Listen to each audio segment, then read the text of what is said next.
She will give up her fight and bend. And if she doesn't bend, what then? She will break. What piece of costuming or makeup made you feel the most like your character? I loved my first wig, the young wig.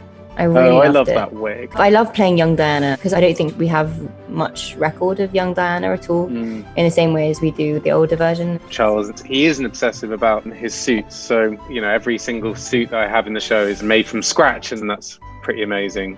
I always find that the country gear was always made me feel very posh. And Charles, it's quite different as well than other stuff we wore. It's very different. It's often very aged, and these kind of families, you always think that everything is new. It's not. It's like they keep the same boots for 50 years.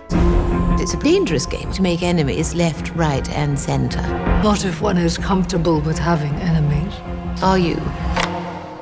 Oh, yes. What was your first reaction when you looked in the mirror and saw yourself in full Thatcher, if you will? Pretty cool. I mean, when I first saw it all, I wasn't quite there yet on the mannerisms and the voice. And so it actually made me feel like I still had quite some work to do, which, it's good to know if you've got time. My goal is to change this country from being dependent to self-reliant. And I think in that I am succeeding.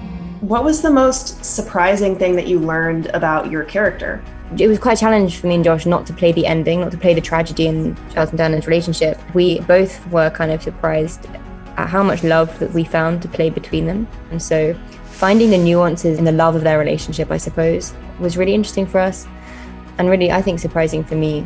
The fact that she, sometimes cooked for the cabinet in the flat above number 10, her particular relationship with her son and how much that upset her, and rendered her, kind of unable to run the country during that period of time. Charles we don't really talk about it in the show so much, but he was a keen ecologist and environmentalist, before it was cool. People sort of joked about Charles and his thing about, we need to treat the earth well. They thought it was some sort of hippie kind of idea. And of course now it was proved right. What does one have to do to get some kindness in this family?